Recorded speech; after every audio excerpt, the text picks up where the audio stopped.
First of all, persecution of religious minorities is the proverbial canary in the coal mine. When religious minorities are persecuted, it's almost always the case that in those same locations, women are persecuted, homosexuals are persecuted, political minorities are persecuted as well. Often provoked by the government or radical Islamic groups. Converts from Islam to Christianity face persecution from the government and even from their own family. In January of 2000, 21 Christians were murdered by Muslim mobs in the village of Al-Qushay. 1 year later, the government acquitted all defendants charged with those murders. The U.S. State Department says the human rights situation in Egypt is, quote, poor and deteriorating. Joining us now is a young man who has seen and experienced firsthand the reality of being a Christian in Egypt. His name is Majed Al-Shafi'i. Majed is 25 years old and from the city of Cairo. 4 years ago, he was arrested and tortured for his faith. I went through severe torture and persecution just because my Christian belief. And it was pain until now. He suffered nightmares. Well, when I saw Majid for the first time, it was a day after he was released from prison. He was very weak and skinny and exhausted from the hard times that he had before.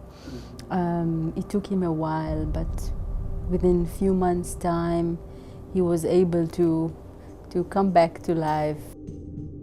Breaking news this hour here on CNN. The Israeli Defense Forces has confirmed now to CNN that it has returned fire to Lebanon. Since the beginning of the latest war between Israel and Hezbollah,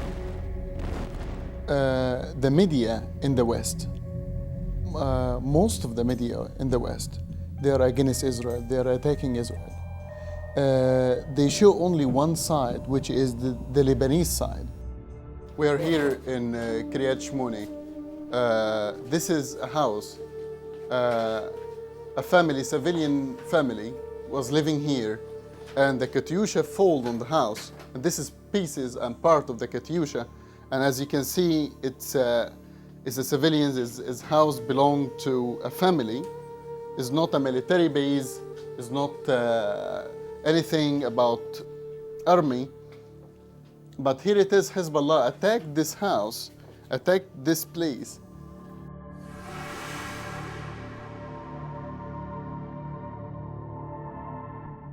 We are here in Islamabad, in the capital of Pakistan. We are here in an area called Sharas Kaloni. And Sharas Kaloni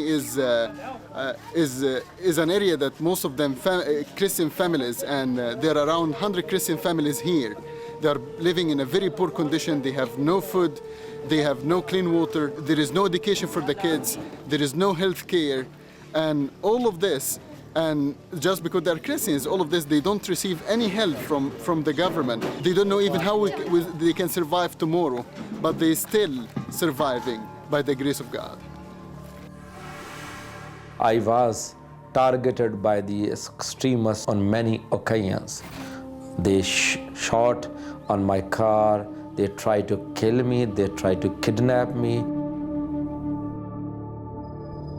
He invited me that you all family should embrace Islam and come to Islam.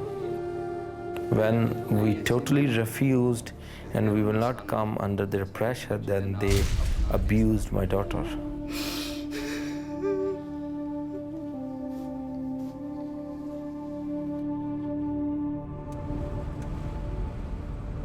Majed El-Shafi fled to Canada as a refugee. Today he's returning from another long journey. He was in Afghanistan on a mission to say thank you to our Canadian soldiers. And Reverend El-Shafi joins us now in studio. So now you were in the Kabul area, correct? I was in Kabul area and around Kabul, yes. Right. Tell me why you decided to go there. I came here to Canada 5 years ago, and I think it was amazing what Canada did to me in my life, how just last year I became a Canadian, and I waited for a chance to thank Canada back. And this is my way to thank Canada. Your way to thank Canada was to go abroad? To support our Canadian troops. The troops. Tell me what you brought over with you. Basically, we had 12 cars, but I was able to just bring 5 with me because they was very heavy. But 2,000 people, they signed on this card, include the Prime Minister of Canada, include some ministers in the cabinet, such as Stockwell Day and Jason Kenney. And we bring it to the troops just to encourage them. scared to go back because of being out there for so long. I can't go back. I don't know where to go. If I get there, I may not even last for 2 days. She would certainly face persecution. She may have to endure female genital mutilation. Today, the event is a historical event. Maybe we are not going in the school books, maybe the children will not study it in the school next year, but in the history of heaven, that's a historical moment. Yes. Because the first time there will be motion about the persecuted Christians and the minorities, led by the Christians, in Jesus' name. My name is Reverend Majid Shafi. I'm founder and president of One Free World International, a human rights organization focusing on the rights of the religious minority around the world. I'm here today to discuss with you 3 countries, Iraq, Egypt, and Pakistan, the violation that's happening to the persecuted Christians there, as well as the minorities. In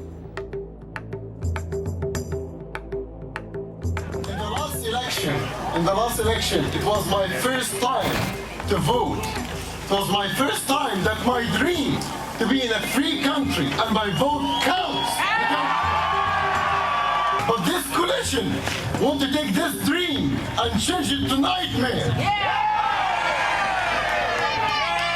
It's actually worse than the nightmare because you can wake up from the nightmare, but you cannot wake up from your vote does not count. What they don't know about Canadians, we prefer to live poor but free than rich, and our vote does not count.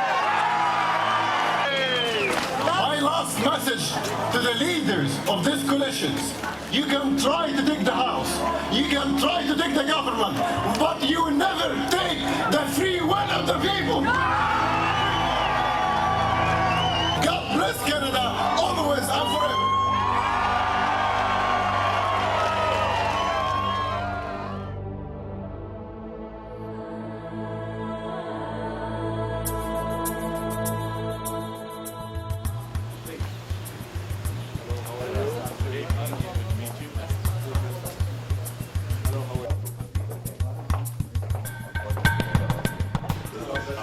There is 4 matters I would love to discuss it with you.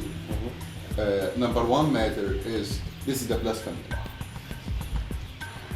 With my all due respect, since the existence of this law is not used anywhere but in personal disputes and become a sword on the neck of the minorities. I'm not just talking about the Christians, I'm talking about the minorities in general in Pakistan. For example, in 1999, high-profile case involved a dispute between 2 Christian brothers and a Muslim ice cream vendor, who charged the brothers with blasphemy who accused the brothers with blasphemy after he refused to serve them with the same bowls used by the Muslims. So what is the purpose of your visit in Pakistan? We are not a political organization, we are a human rights organization. In Pakistan, there is a serious violation of human rights against the minorities and need to be addressed with all the ministers, with the foreign affairs, with the minority minister, and with the human rights ministers. And we discussed it with them. There was 4 issues. We will stand with the minority. We are not leaving one soul behind. We will not leave one soul behind. They are my brothers, they are my sisters, and this issue is not going anywhere. And we will remind the West, we will remind the world of these crimes, and if they try to forget it, we will remind them. We will remind them. And counter it. The only way to get out of this issue is by killing me. Because I'm not going anywhere. I'm staying, I will keep fighting until then. I don't know why there is persecution, and I don't know why people persecute people because they are different. But that's what I know. I know that freedom is bulletproof. I know that we will prevail. I know that they can kill the dreamer, but nobody can kill the dream.